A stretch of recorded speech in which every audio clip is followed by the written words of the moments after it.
ఎట్లుందంటే మనిషిని చంపి వాళ్ళ ఫోటోకి దండం పెట్టి దండేసినట్టు వ్యవసాయాలు కేసీఆర్ చంపింది నువ్వే, వాళ్ళ బతుకులు నాశనం చేసింది నువ్వే, మళ్ళా నువ్వు వచ్చి మళ్ళీ నాటకాలు ఆడుతున్నావు. ఇక్కడికి వచ్చి డ్రామాలు.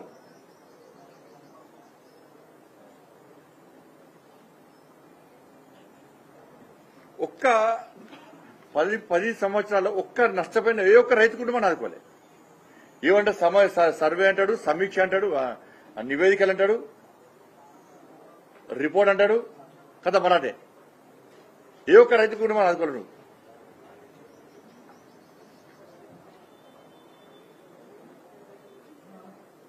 నీళ్ళు ఇచ్చినామంటే వాళ్ళ ఇదే కేసీఆర్ గారి హయాంలో. అంతకుముందు 18 లక్షల బోరు బావులు ఉండే. 18 లక్షల బోరు బావులు ఉంటే ఇలా కేసీఆర్ ప్రభుత్వంలో ఆ బోరు బావుల సంఖ్య ఎంత అంటే 28 లక్షల బోరు బావులు. నీ ప్రభుత్వం ఇచ్చిన నివేదికనే.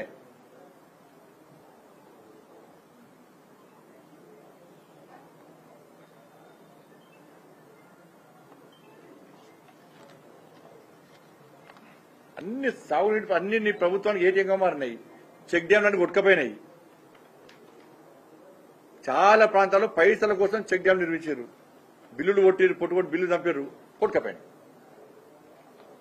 క్వాలిటీ లేకుండా కట్టడం మొత్తం కొట్టుకపోయినాయి. ఇప్పుడు పిల్లలు లేనాయి, గోడలు లేనాయి. ఇప్పటికీ అన్ని పార్టీ నాయకులే, కాంట్రాక్టర్, సబ్ కాంట్రాక్టర్లే.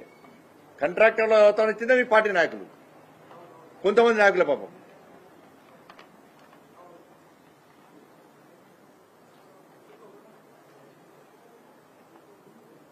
ఇలా నువ్వు ఇలా వచ్చి ఇక్కడికి వచ్చి ఏదో వక్ర భాష అని చెప్పి ఆ భాష ఒక ముఖ్యమంత్రిగా ఉన్నావు, ఒక కేంద్ర మంత్రిగా ఉన్నావు. కుక్కల కొడుకులాట, ముండనట, తంతరట, తరిమి కొడతారట. ఆ భాష ఉంటే నీ ముంగట నీ పక్కోళ్ళు చప్పలు కొడతారు కావచ్చు, కానీ తెలంగాణ సమాజం ఆ భాషను ఒప్పుకోదు. మళ్ళా బూతులు సాడేసిండి. ఇక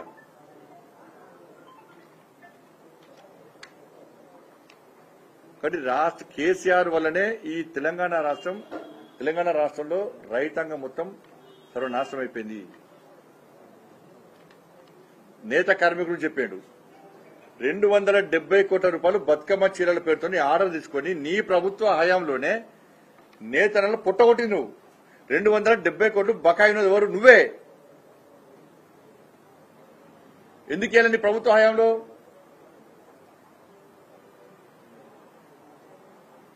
ఇలా విద్యుత్ సబ్సిడీ అది ఇవ్వలేదు, అది మొత్తం ఆపేసినావు. వర్కర్ టు ఓనర్ అని చెప్పన్నావు.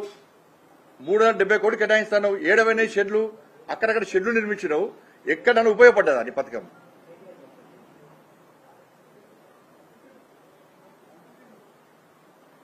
ఇవాళ మళ్ళా నేతన్నల మీద మళ్ళా మోసలు కరిగి రాస్తున్నాడు.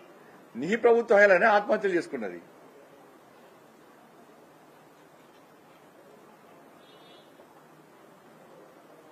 నీ నేరమన్నీ ఇంకో నుండి నెడతారు.